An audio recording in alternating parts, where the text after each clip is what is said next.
बिस्मिल्लाहिर्रहमानिर्रहीम। अस्सलाम वालेकुम अज़ीज़ तलबा व तालिबात, उम्मीद है आप सब खैरियत से होंगे। अज़ीज़ तलबा व तालिबात, आज हम अपनी दरसी किताब के सबक नंबर 17 गज़ल नंबर 1 के बकिया तमाम अशार का मुताला करेंगे। इनके मायने से आपको आगाह किया जाएगा और इसके बाद हम तशरीह का काम करेंगे। गज़ल के शायर का नाम है मिर्ज़ा असदुल्ला ख़ां गालिब, जिनका सिने विलादत है 1797 और सिने वफ़ात है 1869। शेर नंबर 5 देखिए। मत पूछ के क्या हाल है मेरा तेरे पीछे, मत पूछ मत सवाल कर हाल हालत कैफियत तेरे पीछे तेरे बाद। तू देख के क्या रंग है तेरा मेरे आगे, रंग अंदाज तासुर मेरे आगे मेरे सामने। मफ़हूम देखिए। ए महबूब मुझसे जुदाई की हालत मत पूछ, तू ये देख कि मेरे सामने तेरा क्या रंग है। अब इसकी तशरीह देखते हैं। पहले इसी तरह से हम शायर का मुख्तसर तारुफ पढ़ेंगे। मिर्ज़ा गालिब की शायरी जज्बातों एहसासात की लताफत से मामूर है। ज़ुबान की चाशनी और बयान की दिल आवेज़ी उनके कलाम को एक वक़ार अता करती है और उन्हें उर्दू अदब में एक मुनफरिद मकाम से नवाजती है। तशरीह तलब शेर में शायर महबूब से तंज़िया अंदाज में मुखातिब है। शायर पहले मिसरे में कहता है कि ए महबूब, बार बार मुझसे जुदाई के लम्हात के बारे में दरियाफ्त करते हो कि तुमसे जुदा होने के बाद मेरी क्या हालत होती है। यानी कि अब यहाँ पर तंज़िया अंदाज में शायर जो हैं वो अपने महबूब से कह रहे हैं कि मुझसे क्यों बार बार पूछते हो कि तुम्हारे जुदा होने के बाद, तुम्हारे चले जाने के बाद मेरी क्या हालत होती है। मेरी बेकरारी और तड़प को जानकर दिल ही दिल में खुश होते हो। मेरी जुदाई की हालत मत पूछो कि तुमसे जुदा होकर मेरे दिल की क्या हालत होती है और मैं कैसा बेकरार होता हूँ। जब तुम मुझे छोड़कर जाते हो मेरी हालत ऐसी ख़राब हो जाती है कि बयान से बाहर है और इंतहाई तकलीफ़ देह है, इसलिए तुम इसके बारे में मुझसे मत पूछो। दूसरे मिसरे में शायर कहता है कि जब तुम मेरे सामने आते हो तो तुम अपना रंग देखा करो। मुझसे मुलाकात के वक्त तुम्हारी कैफियत कैसी होती है, तुम्हारी रंगत कैसी मुतग़य्यर हो जाती है। मुतग़य्यर हो जाती है यानी बदल जाती है। अब यहाँ शायर का मकसद ये भी हो सकता है क्योंकि शायर तंज़िया अंदाज़ में बात कर रहे हैं महबूब से कि मुझसे बार बार जुदाई के लम्हात के बारे में मत पूछो, ये मत पूछो कि मेरा क्या हाल है तुम्हारे छोड़ के जाने के बाद। तो इसीलिए यहाँ पर भी शायरी कह रहे हैं कि अगर कभी तुमसे मेरी मुलाकात हो जाती है तो मैं तुम्हारे चेहरे के तासुरात देखता हूँ, तुम्हारा अंदाज़ देखता हूँ, तुम्हारा तासुर देखता हूँ कि तुम्हारे चेहरे की रंगत कैसे बदल जाती है। मुझे देखकर तुम्हारे होश हवास उड़ जाते हैं, यानी कि तुम परेशान हो जाते हो। मेरे सामने तुम्हारे चेहरे पर एक रंग आ रहा होता है और दूसरा रंग जा रहा होता है। ये कैफियत भी बहुत शर्मिंदगी के आलम में होती है, परेशानी के आलम में होती है, जब इंसान की कोई चोरी पकड़ी जाए या कोई ऐसा फेल पकड़ा जाए जिस पर इंसान शर्मिंदा हो सकता है। तुम्हारी आंखों की बेचैनी और दिल की उदासी बता रही है कि मेरे बगैर तुम्हें भी चैन नहीं पड़ता। तुम्हारी यह हालत तुम्हारे बोले बगैर ही बहुत कुछ कह रही होती है। यानी कि यहाँ पर महबूब से कह रहे हैं कि चाहे तुम अपनी ज़ुबान से कुछ ना हो कि तुम शर्मिंदा हो, या मेरे बगैर तुम्हारे लिए भी रहना उतना ही मुश्किल हो रहा है जितना मेरे लिए तुम्हारे बगैर रहना मुश्किल हो रहा है। तो ये सब चीज़ें जो तुम्हारे चेहरे के तासुरात और तुम्हारे चेहरे के रंग का बदलना बता रहा है। तुम चाहे अल्फाज से मुझसे जुदा होने का शिकवा ना करो या तुम उस शर्मिंदगी का इजहार अल्फाज में ना करो, लेकिन तुम्हारे चेहरे की बदलती हुई रंगत और तुम्हारे चेहरे के तासुरात बता रहे हैं कि जिस तरह मुझे तुम्हारे बगैर चैन नहीं पड़ता, इसी तरह से तुम्हें भी मेरे बगैर जो है वो चैन नहीं आ रहा। यहाँ पर एहसान दानिश का एक शेर है। ये उड़ी उड़ी सी रंगत, ये खुले खुले से गेसू, गेसू बालों को कहते हैं। तेरी सुबह कह रही है तेरी रात का फसाना, यानी कि सारी रात जो है वो महबूब परेशान रहा है और जब वो शायर के सामने आया है तो उसकी हालत इतनी नगुफ्ता बे है कि शायर को देखते ही मालूम हो गया कि मेरे बगैर मेरे महबूब का हाल भी उतना ही बुरा है जितना महबूब के बगैर मेरा हाल ख़राब है। चुनाचे मुझसे ये मत पूछो कि तुम्हारे बाद मेरा क्या हाल होता है। मेरा हाल तो जो है सो है, तुम ज़रा अपनी कैफियत तो देखो। मेरे सामने तुम हया और शौक़ी से शर्माए रहते हो। यानी कि यहाँ पर शायर जो है वो महबूब को बावर करा रहे हैं कि मेरे सामने तुम शर्मिंदा रहते हो या तुम्हें शर्म आ जाती है, तुम अपनी जो हालत है, अपनी जो कैफियत है मुझे छोड़ने के बाद उसको ज़ाहिर नहीं करते। गोया मुझसे जुदा होने के बाद तुम्हारी हालत और बेकरारी मुझ से भी ज़्यादा शदीद होती है, जो तुम्हारे चेहरे से आया है, जो तुम्हारे चेहरे से ज़ाहिर हो रही है। तुम कहो या ना कहो, तुम्हारा चेहरा तुम्हारी जो है वो बेचैनी और बेकरारी को ज़ाहिर कर रहा है। शेर में रंग से मुराद चेहरे की सिर्फ ज़ाहिरी रंगत ही नहीं, बल्कि महबूब की अंदरूनी कैफियत और बदलती हुई तबीयत की जानिब भी इशारा है। यानी कि सिर्फ रंगत ही बदल नहीं रही, बल्कि उसकी अंदरूनी और दाखिली जो एहसासात हैं वो भी तब्दील हो रहे हैं, वो भी बदल रहे हैं। यानी अपने दिल से पूछो वो क्या महसूस करता है। गोया दोनों तरफ है आग बराबर लगी हुई। इसी बात को इब्राहिम अश्क जो है वो अपने अंदाज में इस तरह बयान करते हैं, उस शख्स के चेहरे पे कई रंग छुपे थे, चुप था तो कोई और था, बोला तो कोई और। यानी कि मुख्तलिफ जो है वो अंदाज का, मुख्तलिफ तबीयत का, मुख्तलिफ मिजाज का, मुतज़ाद कैफियत का हामिल शख्स था कि जब खामोश रहा तो कुछ और अंदाज का मालिक शख्स लगा, और जब बोला तो कुछ और अंदाज का मालिक शख्स लगा। अब आते हैं शेर के दूसरे पहलू की तरफ। शेर का दूसरा पहलू ये है कि इसमें तंज़िया इशारा है कि शायर को देखकर महबूब को अपनी बेवफाई का एहसास हो जाता है। अपने किए गए जुल्म और ज़्यादती को देखकर उसका रंग मुतग़य्यर हो जाता है, बदल जाता है, और उसका ज़मीर उसे मलामत करता है और कसूरवार ठहराता है, गुनाहगार ठहराता है कि तुम ही गलती पर हो। उसकी ये हालत उसके चेहरे से नुमायाँ हो रही है। यानी कि महबूब की जो हालत है वो महबूब के चेहरे से नुमायाँ हो रही है। चुनाचे मुझसे ये मत पूछो कि तुम्हारे बाद मेरा क्या हाल होता है, बल्कि तुम ये देखो कि मुझे देखकर तुम्हारी क्या हालत होती है। किसी के दिल की बेचैनी, किसी के दिल की बेताबी वही महसूस करते हैं जो खुद बेताब होते हैं। यानी कि यहाँ पर दूसरे की कैफियत भी, दूसरे का गम या खुशी भी वही महसूस करेगा जो खुद उस कैफियत से गुजरा हुआ हो। अगर किसी को बेचैनी है, किसी को बेताबी है खुद अपनी ज़ात के अंदर, तो वो दूसरे दुखी शख्स को, गमज़दा शख्स को, बेताब शख्स को फ़ौरन पहचान लेगा। शेर नंबर 6। ईमा मुझे रोके है जो खींचे है मुझे कुफ्र। ईमा अकीदा हो सकता है और रोके है मना कर रहा है। कुफ्र का मतलब बेदीनी। काबा मेरे पीछे है, कलीसा मेरे आगे। काबा यानी कि बैतुल्ला, वो जगह जहाँ मुसलमान इबादत के लिए अपना रुख करते हैं और उस तरफ जो है रुख करके अपनी जबी जो है वो सजदे में झुकाते हैं। और कलीसा जो है वो गिरजाघर को या चर्च को कहते हैं, जहाँ ईसाई मज़हब से ताल्लुक़ रखने वाले लोग जो हैं वो अपनी इबादत अंजाम देते हैं। मफ़हूम देखिए इसका। मैं एक अजीब कशमकश में मुब्तला हूँ कि एक तरफ काबा है और दूसरी जानिब गिरजाघर है। कुफ्र मुझे अपनी जानिब खींच रहा है और ईमान मुझे उधर जाने से रोकता है। यानी कि यहाँ पर शायर मुतज़ाद कैफियत का हामिल है कि वो दीन भी इख्तियार करना चाहता है और बेदीनी भी जब वो उसे अपनी तरफ राग़िब कर रही है। तो यहाँ पर दो मुतज़ाद कैफियत हमें नज़र आ रही हैं। ईमा और कुफ्र जो है ये सनत तज़ाद भी कहला सकती है। आगे शायर का तारुफ़ है मुख्तसरन। मिर्ज़ा गालिब की शायरी जज्बात और एहसासात की लताफ़त से मामूर है। ज़ुबान की चाशनी और बयान की दिल आवेज़ी उनके कलाम को एक वक़ार अता करती है और उन्हें उर्दू अदब में एक मुनफरिद मकाम से नवाजती है। तशरीह तलब शेर में शायर ने खैर और शर की कशमकश को बयान किया है, अच्छाई और बुराई की कशमकश और झगड़े को बयान किया है। इंसान खैर और शर का मजमुआ है, यानी कि इंसान में अच्छाई की क़ुव्वतें भी हैं और बुराई की क़ुव्वतें भी हैं। उसके अंदर नेकी और बदी की सलाहियत और सोहबत अता की गई है, वदियत की गई है। यानी कि उसको अच्छे काम करने की फ़ितरत भी अता की गई है और बुरे कामों की तरफ माइल होने की फ़ितरत भी अता की गई है। परवरदिगार ने इख्तियार इंसान पर छोड़ा है कि वो कौन सा रास्ता जो है वो अपनाता है। शैतानी क़ुव्वतें इंसान को बुराई की जानिब राग़िब करने की कोशिशें करती रहती हैं। यानी कि बुराई में इंसान हमेशा जो है वो कशिश महसूस करता है।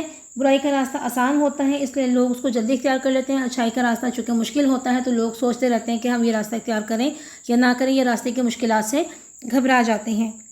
जबकि रहमानी ताकतें यानी कि परवरदिगार की अता करदा ताकतें जो हैं वो इंसान को नेकी और हिदायत की राह दिखाती हैं और बुराई से रोकती हैं। यानी कि जो खैर की क़ुव्वतें हैं वो इंसान को हमेशा ये एहसास दिलाती रहती हैं کہ برائی کا راستہ جو ہے وہ اختیار نہیں کرنا، یا اگر وہ برائی کے راستے پہ چل رہا ہے تو وہ مسلسل اس کو ملامت کرتی ہیں کہ برائی کا راستہ چھوڑ دینا چاہیے۔ شاعر نیکی اور بدی کی اسی کشمکش کو بیان کرتا ہے۔ پہلے مصرعے میں شاعر کہتا ہے کہ کفر اور شیطانی طاقتیں مجھے اپنی جانب کھینچ رہی ہیں، یعنی کہ وہ کشمکش ظاہر کر رہے ہیں، مجھے خدا اور راہ ہدایت سے غافل کر رہی ہیں، میں بھی ان کی جانب کھینچا چلا جاتا ہوں، لیکن میرا ایمان، میرا مذہب اور میرا عقیدہ مجھے روکتا ہے اور مجھے ایک خاص راستے کی طرف چلتے رہنے کی تلقین کرتا ہے جو کہ ہدایت کا راستہ ہے۔ دنیاوی لذتوں اور نفسانی خواہشوں سے باز رہنے کی تلقین کرتا ہے، یعنی کہ مفاد پرست ہونے سے اور اپنی ذات کا فائدہ چاہنے سے روکتا ہے۔ جو ایمان ہے، جو عقیدہ ہے، جو پروردگار پر مستقل آپ کا جو یقین ہوتا ہے، پختہ ایمان ہوتا ہے، وہ آپ کو راہ ہدایت سے بھٹک نہیں دیتا، چاہے برائی کتنی بھی کوششیں کرے آپ کے دل کو کھینچے، لیکن بہرحال پروردگار اپنے بندے کو جو ہے وہ اپنے پاس بلا لیتا ہے اور جو ہدایت طلب کرتا ہے اسے ہدایت بھی دیتا ہے۔ میرے لڑکھڑانے اور گرنے پر بار بار مجھے راہ ہدایت پر لے آتا ہے، مجھے کفر میں مبتلا نہیں ہونے دیتا۔ دوسرے مصرعے میں شاعر کہتا ہے کہ کعبہ میرے پیچھے ہے اور کلیسا یعنی گرجا گھر، چرچ میرے آگے ہے۔ کعبہ یعنی دین اسلام کا مرکز میرے پیچھے ہے، میرا ماضی، میری روایات اور میری مشرقی تہذیب کہیں پیچھے ہے، جبکہ چرچ، مغربی دنیا، آزاد خیالی، روشن خیالی اور جدیدیت میرے آگے ہے۔ میں اس کشمکش میں مبتلا ہوں کہ کسے اپناؤں اور کسے ترک کر دوں، کسے چھوڑ دوں۔ غالب کا ہی ایک اور شعر ہے، ہم کو معلوم ہے جنت کی حقیقت لیکن دل کے خوش رکھنے کو غالب یہ خیال اچھا ہے، یعنی کہ ہمیں یہ خیال ہے کہ ہم جنت میں جا سکتے ہیں اور یہ خیال بڑا خوش آئند ہے۔ شعر میں کلیسا صرف مسیحی عبادت گاہ نہیں بلکہ مغربی تہذیب کی علامت کے طور پر بھی استعمال ہوا ہے، جیسے ہم نے پیچھے کعبہ کو، بیت اللہ کو دین اسلام کا مرکز اور مشرقی تہذیب سے جو ہے وہ عبارت کیا ہے، اسی طرح سے یہاں پر کلیسا کو جو ہے مغربی تہذیب سے عبارت کیا گیا ہے۔ اسی طرح کعبہ صرف مسلمانوں کی عبادت گاہ نہیں بلکہ پوری مشرقی تہذیب کی علامت کے طور پر بھی استعمال ہوا ہے۔ مغربی تہذیب کی رنگینیاں اور مذہبی فکری آزادیاں ایسی ہیں کہ دل خود بخود ان کی جانب کھینچا چلا جاتا ہے، چنانچہ یہ مغربی تہذیب و تمدن مجھے اپنی جانب کھینچ رہا ہے۔ مصرع ہے یہاں پر اس سارے پیراگراف سے متعلق، نظر کو خیرہ کرتی ہے چمک تہذیب حاصر کی، یعنی کہ ہماری آنکھیں چندیا جاتی ہیں جب ہم مغربی تہذیب کی چکا چوند کا مشاہدہ کرتے ہیں۔ شعر میں صنعت تضاد کو بڑی خوبصورتی سے برتا گیا ہے۔ ایمان و کفر، کعبہ و کلیسا، پیچھے اور آگے متضاد الفاظ ہیں جو نہایت سلیقے اور مہارت سے شعر میں باندھے گئے ہیں یا استعمال کیے گئے ہیں، جو کہ آپ کو پہلے ہی بتایا تھا کہ یہ شعر جو ہے وہ صنعت تضاد کا شعر ہے، کہ جب ایک شعر میں یا ایک مصرعے میں دو متضاد الفاظ جو ہیں وہ ایک ساتھ لائے جائیں تو یہ صنعت تضاد کہلاتی ہے، اور یہی شعر کے فنی محاسن میں بھی شمار ہوتے ہیں۔ اب درسی کتاب میں موجود اس غزل نمبر 1 کے آخری شعر کی طرف بڑھتے ہیں۔ ہم پیشہ و ہم مشرب و ہم راز ہے میرا، ہم پیشہ یعنی ایک جیسا کاروبار کرنے والے، ایک جیسا کام کرنے والے، ہم مشرب اکٹھے پینے والے، اور ہم راز کا مطلب ہے راز رکھنے والے۔ غالب کو برا کیوں کہو اچھا میرے آگے، غالب یہاں پر شاعر کا تخلص ہے۔ اگر کسی غزل میں آخر میں کوئی شعر ہے اور اس میں شاعر کا نام استعمال ہوا ہوا ہے، تخلص استعمال ہوا ہے یا اپنا اصل نام استعمال ہوا ہے کسی بھی صورت میں، تو وہ غزل کا مقطع کہلائے گا۔ لیکن اگر کوئی غزل ہمارے پاس یا قصیدہ ایسا پہنچتا ہے جس میں ہم آخری شعر پڑھ رہے ہوتے ہیں لیکن اس کے اندر شاعر کا تخلص یا نام کسی بھی انداز میں موجود نہیں ہوتا، تو وہ مقطع نہیں کہلائے گا بلکہ وہ غزل کا آخری شعر کہلائے گا۔ مفہوم دیکھیے اس کا، غالب میرا ہم نوالا و ہم پیالہ ہے اور ہم راز ہے، یہ میرا راز رکھنے والا ہے، اس لیے اسے برا مت کہو، میرے نزدیک وہ اچھا انسان ہے۔ تشریح میں پہلے ہم جو ہے شاعر کا تعارف پڑھیں گے۔ مرزا غالب کی شاعری جذبات و احساسات کی لطافت سے معمور ہے۔ زبان کی چاشنی اور بیان کی دل آویزی ان کے کلام کو ایک وقار عطا کرتی ہے اور انہیں اردو ادب میں منفرد مقام سے نوازتی ہے۔ تشریح دیکھیے اس کی۔ تشریح طرف شعر میں لگتا ہے جسے شاعر کا قریبی دوست بات کر رہا ہے۔ پہلے مصرعے میں شاعر کہتا ہے کہ وہ میرا ہم پیشہ ہے اور ہم ایک ہی پیشے یعنی شاعری سے تعلق رکھتے ہیں۔ وہ میرا ہم مشرب بھی ہے، میرے اس کے خیالات و نظریات میں بھی ہم آہنگی پائی جاتی ہے۔ وہ میرا ہم مذہب اور ہم عقیدہ ہے، وہ میرا ہم راز بھی ہے، وہ میرا محرم اور قریبی ساتھی ہے، وہ ہر لحاظ سے میرا ہم خیال ہے اور اپنا ہے۔ دوسرے مصرعے میں شاعر خود سے مخاطب ہو کر کہتا ہے کہ غالب کو برا بھلا کیوں کہتے ہو؟ میری نظر میں وہ ایک اچھا انسان ہے۔ جب وہ میری ذات کے اتنا قریب ہے، مجھ سے خیالات رکھتا ہے، یعنی کہ جیسا میں سوچتا ہوں ویسے ہی جو ہے نظریات و خیالات کا، ویسی ہی سوچ کا وہ مالک ہے، میری زندگی کا حصہ ہے، تو تم اسے میرے سامنے برا کیسے کہہ سکتے ہو؟ اگر اسے برا کہتے ہو تو گویا مجھے برا کہتے ہو۔ اس پر تنقید دراصل مجھ پر ہی تنقید ہے، یعنی کہ اب وہاں پر وہ اپنے دوست کے بارے میں بات کر رہے ہیں یا دوست غالب کے بارے میں بات کر رہا ہے کہ میرے سامنے غالب کو برا نہ کہو۔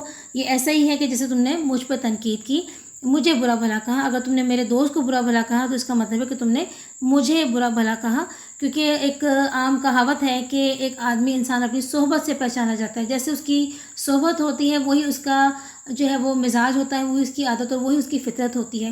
تو یہاں پر غالب بھی اسی بات کو شاعرانہ انداز میں بیان کر رہے ہیں کہ میری صحبت جس کے ساتھ ہے یا میری جو دوستی جس کے ساتھ ہے، اگر تم اس کو برا بھلا کہو گے تو اس کا مطلب ہے کہ تم نے مجھے برا بھلا کہا، میں بھی اتنا ہی برا ہوں جتنا تم اس کو برا بھلا کہہ رہے ہو۔ مصرعہ ہے یہاں پر، غالب کو برا کہتے ہو اچھا نہیں کرتے۔ کہیں ایک اور شعر ہے کہ وفا ہم سے تو غیر اس کو جفا کہتے ہیں، ہوتی آئی ہے کہ اچھوں کو برا کہتے ہیں۔ یعنی کہ دنیا کا دستور ہے کہ کوئی کتنا بھی اچھا ہو جائے تو لوگ اس میں کوئی نہ کوئی برائی تلاش کرنے کی کوشش کرتے ہیں یا برائی ڈھونڈ لیتے ہیں۔ روایت یہ ہے، کہاوت یہ ہے کہ لوگوں کو دن کا سایہ بھی نظر آ جاتا ہے اور برف میں بھی بال دکھائی دینے لگتا ہے۔ شعر کا دوسرا پہلو یہ ہے کہ یہاں شاعر نے معاصرانہ چشمک سے کام لیا ہے۔ چشمک فارسی زبان کا لفظ ہے، اس کا مطلب ہے چھیڑ چھاڑ، ہلکی پھلکی نوک جھوک، ہلکی پھلکی مخالفت۔ ایک ہی زمانے کے دو مشہور شعراء کے درمیان ادبی مارکہ آرائی اور مقابلہ بازی کو معاصرانہ چشمک کہتے ہیں۔ غالب کے زمانے میں مشہور شاعر ابراہیم ذوق بھی تھے، جو غالب سے پہلے بہادر شاہ کے استاد تھے۔ غالب اور ابراہیم ذوق میں ادبی مارکے برپا ہوتے رہتے تھے۔ اس شعر میں بھی غالب نے معاصرانہ چشمک سے کام لیتے ہوئے در پردہ یعنی پس پردہ ابراہیم ذوق پر تنقید کی ہے اور مصرع ثانی میں یعنی دوسرے مصرعے میں ذوق کی بجائے اپنا نام لکھ کر لطف دیا ہے۔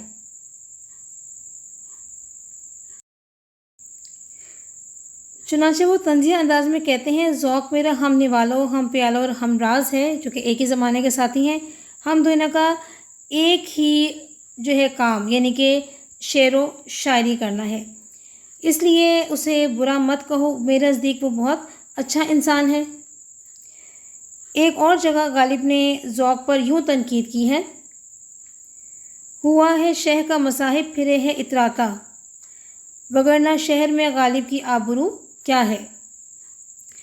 جیسے کہ ابھی آپ نے پڑھا تھا کہ ابراہیم ذوق بھی اسی زمانے میں موجود تھے اور جو ہے بہادر شاہ ظفر کا زمانہ تھا اور غالب بھی اسی دور میں موجود تھے، اور چونکہ بہادر شاہ ظفر جو ہے آخری مغل بادشاہ، وہ بھی شعر و شاعری میں دلچسپی رکھتے تھے اور بڑے اچھا کلام انہوں نے لکھا ہے، بہت سی ان کی غزلیات بھی مشہور ہیں۔